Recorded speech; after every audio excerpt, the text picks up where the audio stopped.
The African Origin of the Grecian Civilization by George Will Parker. April 1st, 1917. I imagine, ladies and gentlemen, that when you first read the subject of the address to be delivered before you, this society today, you were a bit surprised, and I trust a bit interested. To claim an African origin of the Grecian civilization is hardly in keeping with the historical traditions inherited from our school days. It savors of a sort of heresy and passes far beyond the limits of popular opinion. There is a peculiar unanimity among all historians to state without reservation that the greatest civilization the world has ever known was preeminently Aryan. But historians are not always to be relied upon. They write for their own race, in times, and are careful to give as little credit as possible to races and events which fall within the pale of their prejudices. I question, however, if there is to be gained any ultimate good by subverting truth and popularizing error. Indeed, I believe that if today our historians, authors, press, and pulpit will give the public the truth as far as possible to attain it, tomorrow will find us filled with a new vigor and a fresh determination to conquer the wrongs and inconsistencies of human life.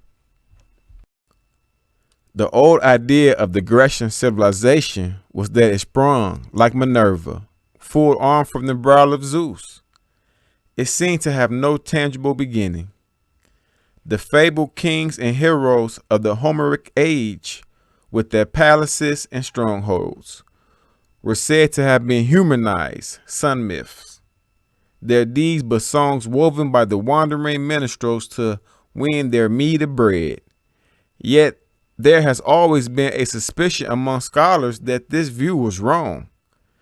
The more we study the moral aspects of humanity, the more we become convinced that the flower and fruit of civilization are evolved according to laws as immutable as those laws governing the manifestation of physical life. Historians have written that Greece was invaded by Aryans about 1400 BC, and that henceforth arose wonderful civilizations. But the student knows that such was an impossibility and that some vital factor has been left out of the equation. When the Aryans invaded Greece, they were savages from the Neolithic Europe and could not possibly have possessed the high artistic capacities and rich culture necessary for the unfolding of the Aegean civilization. Of thorns, man do not gather figs, nor of a bramble bush gather they grapes. Speaking of the two foremost Grecian states, Herodotus writes as follows. These are the Minoans and the Athenians, the former of the Doric and the latter of Ionic blood. And indeed, these two nations had held from very early times the most distinguished place in Greece, one being Pelasgic and the other a Hellenic people, the one having never quitted its original seas while the other has been excessively migratory. The Hellenes, wrote Professor Bolton in the arena some years ago, when the Aryans first to be brought into contact with these sunburnt Hamites, who, let it be remembered, through classed as whites, were probably a strong negritic as are the Afro-Americans. Greek art is not auto vox, said Dersch some 50 years ago, but we derive from Pelasgians, whose blood being relations of the Egyptians undoubtedly brought the knowledge from Egypt. The aptitude for art among all nations of antiquity, remarked Count de Bogunu a few years later, was derived from an amalgamation of black races. The Egyptians, Assyrians, and Etruscans were nothing but half-breeds, mulattoes. In the year 1884, Alexander Winchell, the famous American geologist, upset Americans with an article appearing in the North American Review. From it, I quote the following. The Pelasgic Empire was at its meridian as early as 2500 BC. These people came to the islands of Aegean and more remotely from Asia Minor. They were originally a branch of the sunburnt Hamitic stock that laid the basis of a civilization in Canaan and Mesopotamia, destined later to be Semitized. Danius and his daughters, that is, the fugitive shepherds from Egypt, saw refuge amongst their Hamitic kindred in the Peloponnese about 1700 BC. 300 years before this, 3 Pelasgians had learned the art of weaving from Aryan immigrants. In time, they occupied the whole of Greece and Thessaly. Before 200 BC, they established themselves in Italy. Thus, we do get a conception of a vast Semitic empire existing in prehistoric times, whose several nationalities were centered in Hamitic, Canaan, Egypt, northwestern Africa, Iberia, Greece, Sicily, Sardinia, and Central Europe, an intellectual ethnic family, the first of the Adamites to emerge into historic light, but with the records of its achievement buried in gloom. Almost as dense as that which covers the ruder populations that the Hamites everywhere displaced. To this family chiefly are to be traced the dark complexions of nations and tribes still dwelling around the shores of the Mediterranean. It was to be expected that such statements as the foregoing would throw the scholastic world into a ferment. There was a scramble to blossom up the cause of the Aryanism and to prevent this one civilization, at least to the credit of the Caucasian race. Homer was scanned with a patience unknown to college students, and the classic mirrors were refined in the alembic of masterminds. Yet there were some who cared for truth more than the racial glory. Among them was Dr. Shillman. Armed with a spade, he went to the classical lands and brought a light to a real Troy, at Tyron and Mycenae. He laid to view the places, the palaces, and tombs and treasures of Homeric kings. His message back to scholars who waited tensely for his verdict was, "It looks like to me the civilization of an African people." A new world opened to archaeologists, and the Aegean became the Mecca of the world. Traces of this historic civilization began to make appearances far beyond the limits of Greece itself, from Cyprus and Palestine to Sicily and South Italy, and even to the coast of Spain. The colonial and industrial enterprise of Mycenaeans has left its mark throughout the Mediterranean basin. The heretics were vindicated, whether they like it or not, declared Sir Arthur Evans.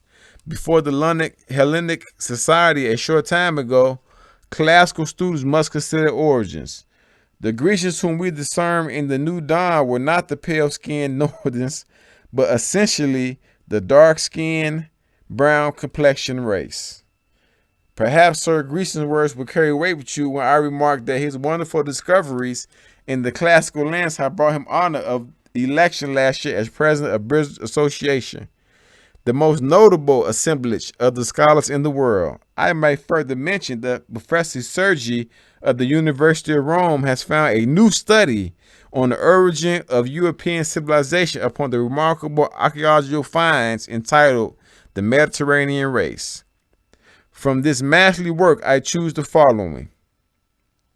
Until recent years, the Greeks and the Romans were regarded as Aryans, and then as Aryanized people. The great discoveries in the Mediterranean have overturned all these views. Today, although a few belated supporters of Aryanism still remain, it's becoming clear. The most ancient civilization of the Mediterranean is not an Aryan origin. The Aryans were savages when they invaded Europe. They destroyed in part the superior civilization of the Neolithic populations and could not have created the Greco-Latin civilization. The primitive populations of Europe originated in Africa, and the bays of the Mediterranean was the chief center of the movement when the African migration reached the center and north of Europe. What then are some of those discoveries which have so completely destroyed the ethnic fetish of the Caucasian race? The greatest and most conclusive of them all was the discovery of the Palace of Minos by Sir Arthur Evans. In 1894, this scientist undertook a series of exploration campaigns in Central and Eastern Crete. It has so happened that some years previous he had been hunting out ancient engraved stones at Athens and came upon some 3 or 4-sided seals showing on each of their faces groups of hieroglyphics and linear signs distinct from Egypt and Hittite, but evidently representing some form of script. Upon inquiry, Sir Evans learned that these seals had been found in Crete, and to Crete he went. The legends of the famous labyrinth and palace of Minos came back to him, and was refreshed by gossipy peasants who repeated the tales that had come down as ancestral memories. And wandering around the site of his proposed labor, Sir Arthur noticed some ruined walls. The great gypsum blocks of which were engraved curious symbolic characters crowning the southern slope of a hill known as Kephala, overlooking the ancient site of Knossos, the city of Minos. It was the prelude to the discovery of the ruins of a palace, the most wonderful archaeological find of modern times. Who was Minos? In the myths that have come down to us, he was sort of an Abraham, a friend of God, and often appears as almost identical with his native Zeus. He was the founder and ruler of the city of Knossos, the Cretan Moses, who every 9 years repaired the famous cave of Zeus, whether on Cretan Ida or on Dicta, and received from the god of the mountain the law for his people. He was powerful and extended his dominion far and wide over the Aegean Isles and coastlands, and even Athens paid to him its tribute of man and maidens. To him it is tribute the founding of the great Minoan civilization. I will not have time today to review the mass of the archaeological data which the discoveries of this civilization have produced. They consist of cyclopean ruins of cities and strongholds, tombs, vases, statues, votive bronzes, and exquisitely engraved gems and intaglios. That which is most valuable in establishing the claim of the African origin of the Grecian civilization is the discovery of the frescoes on the palace walls. These opened up a new epoch in painting and are of the utmost interest to the world. The color are almost as brilliant when laid down more than 3,000 years ago. Among these frescoes are numerous representations of the race whose civilization they represent. It was a race neither Aryan or Semitic, but African. The portraiture followed the Egyptian precedent, and for the first time the mysterious Minoan and Mycenaean people rise before us. The tint of the flesh is of a deep brownish red, a deep reddish brown, and the limbs finely molded. The profile of the face is pure and almost classically greased. The hair is black and curling, and the lips somewhat full, giving the entire physiognomy of a distinct African cast. In the women's quarter, the frescoes show them to be much fairer, the difference in complexion being due probably to the seclusion of harem life, but in their conscience too remain those distinguishable features which link with the African race. You will pardon me, I trust, if occasion is taken here to impress upon you the value of genuine archaeological evidence. Historians may write anything to reflect their vanity or their prejudice, but when the remains of ancient civilization rise out of dust and sands and give the lie to their assertion, there is nothing more to be said. Egypt, Mesopotamia, Phoenicia, Greece, and Rome have all been claimed for the Aryan, but the state has unearthed stones that bear sentient witness to the fact that African has been the pioneer in the field of civilization.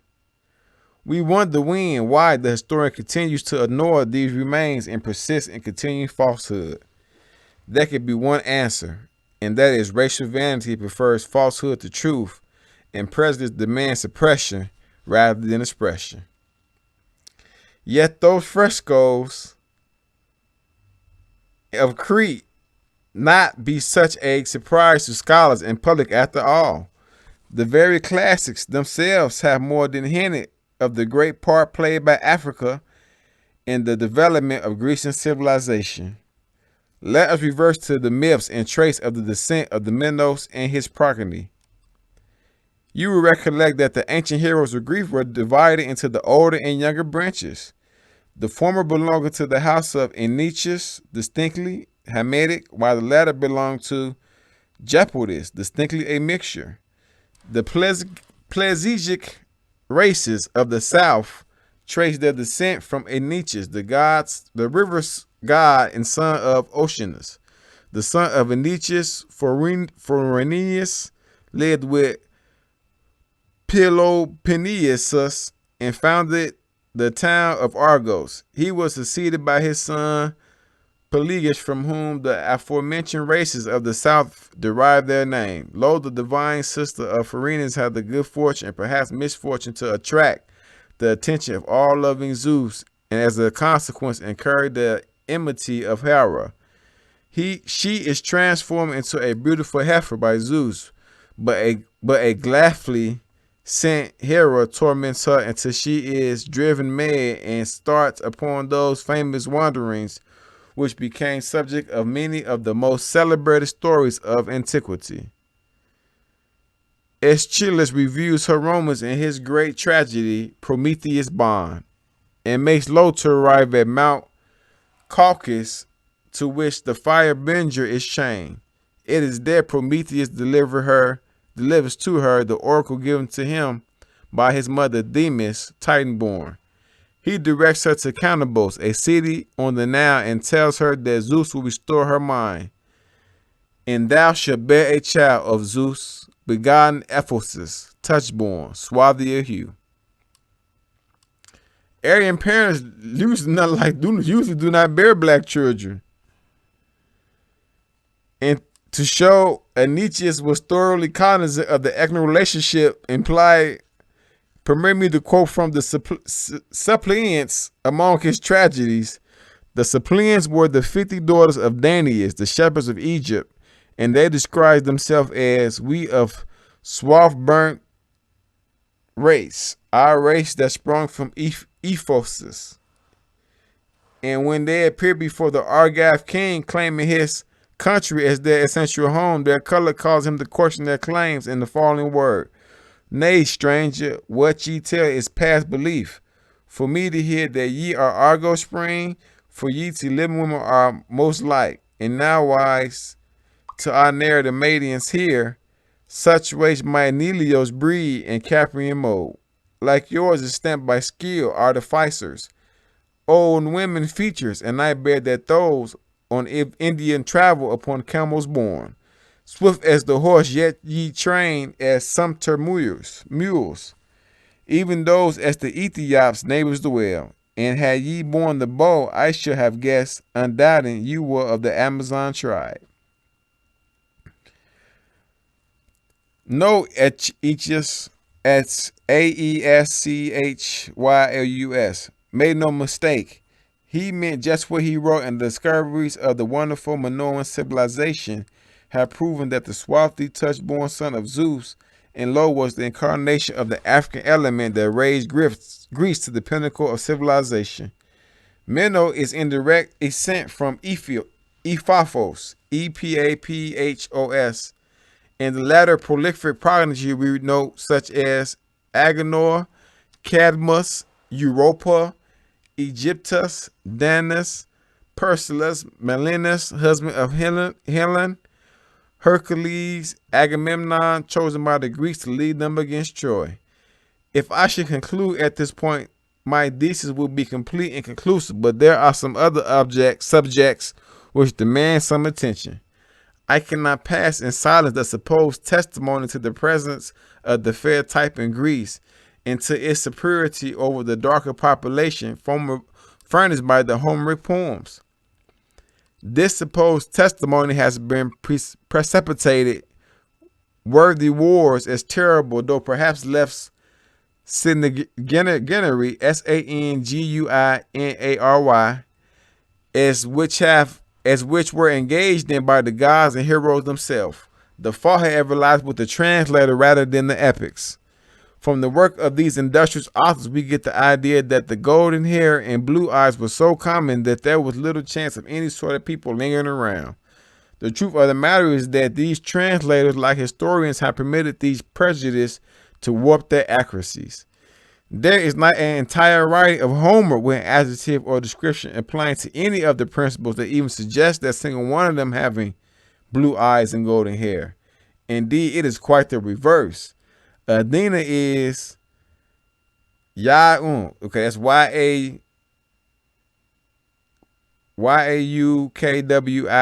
Yaukwitc. And this means blue like the sea and unclouded sky. The olive is Yakik, Yaukkoc. Also, and Athena is the garden of olive. This word optic means that her eyes are brilliant and terrible. Apollo in Homer is Xipococ, Xpuoaopoc. That is to say, bearing a golden sword, while Evoc, Eavooc, and these are Roman letters, which have been mistranslated to mean fair, means reddish, brown, and brown. Artemis is Xpuoen, golden, and that is to say brilliant but never fair. Neptune is Kuavoxaitnc. That is to say blackish, bluish, like the deep and dark waves of the ocean. Eos, the dawn, is Xpuooopovoc.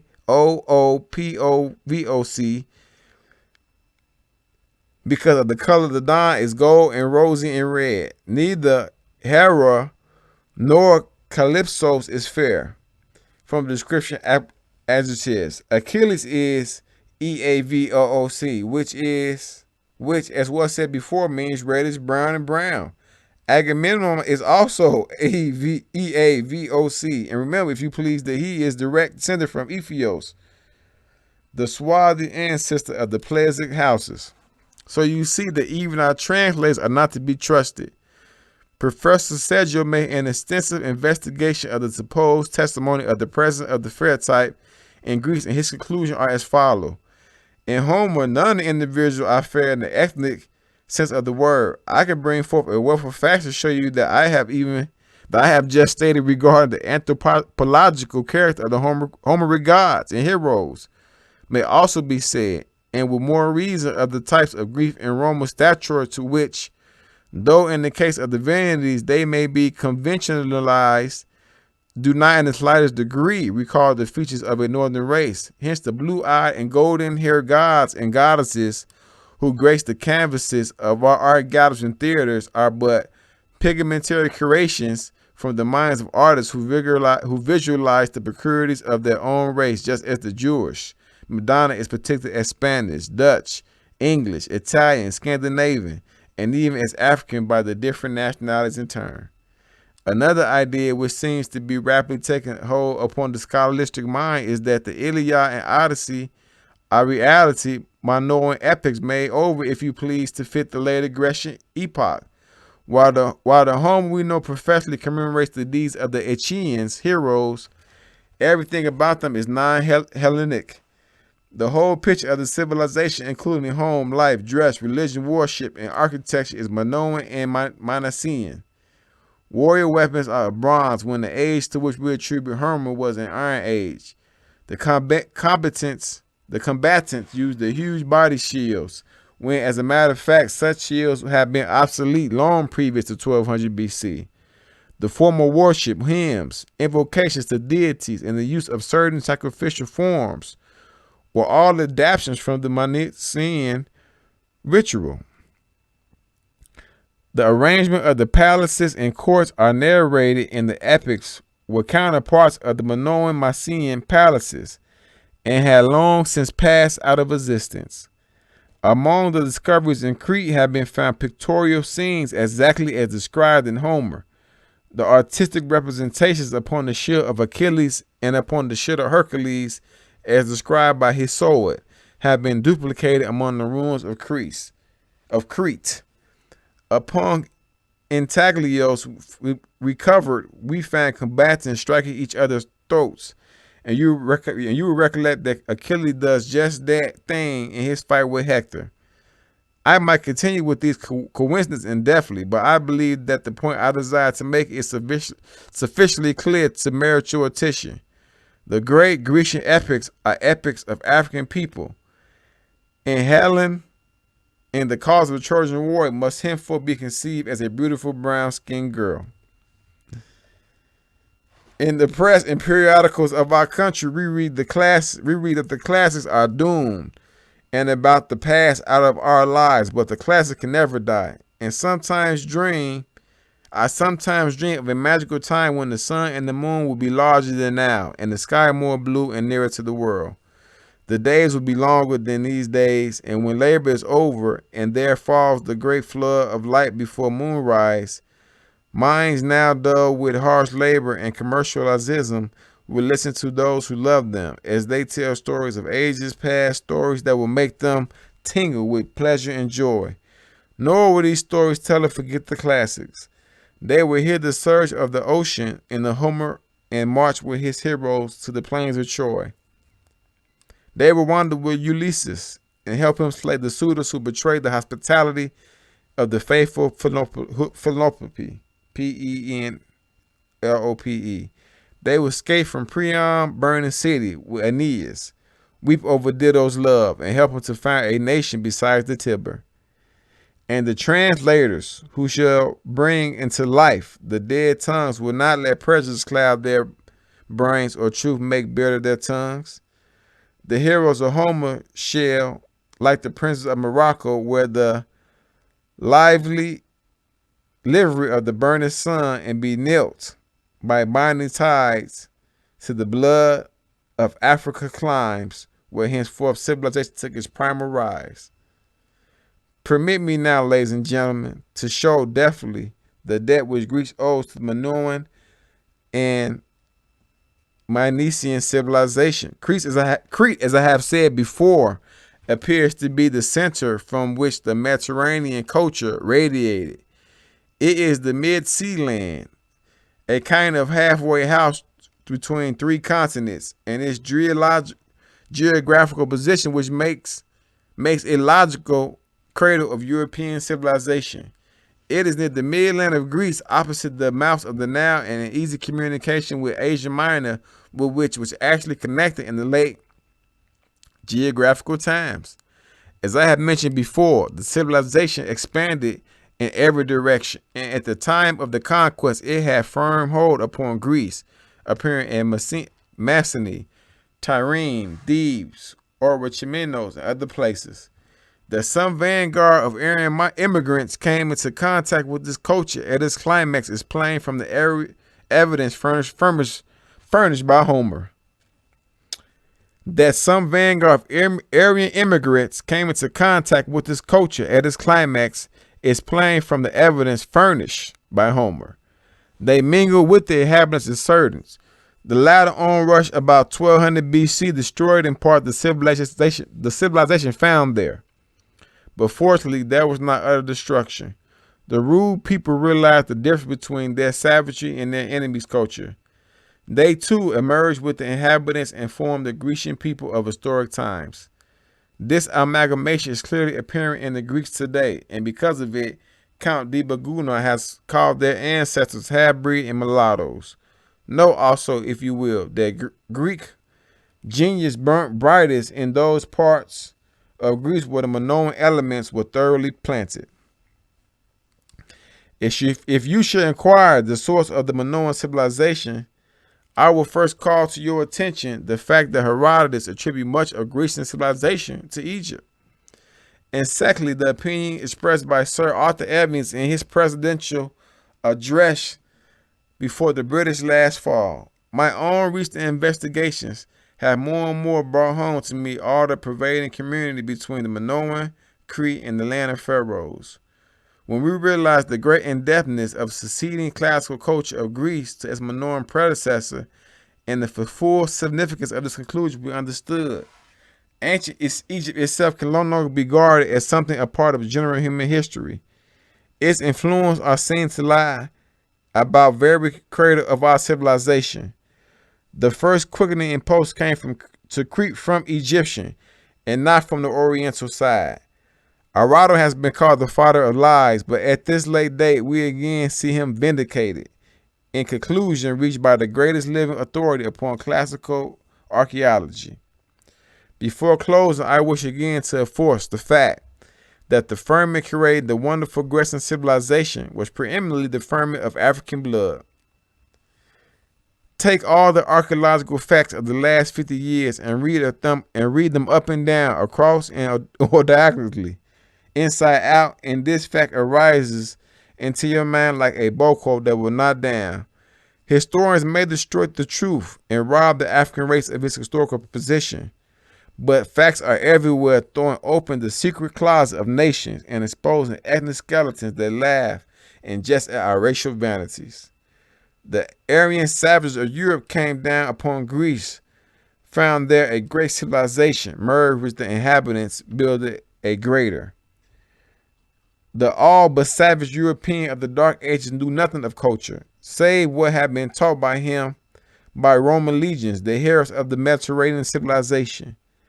This little was almost forgotten until the religious fanaticism started with the Crusades and brought them into the contact of civilized refinements of the Arabians, Moors, and Saracens. Likewise, people in those veins flowed the fiery ferment of African blood. If, as Sir Arthur Evans declared, classical students must consider origins and admit the ancient Grecians of ancient descent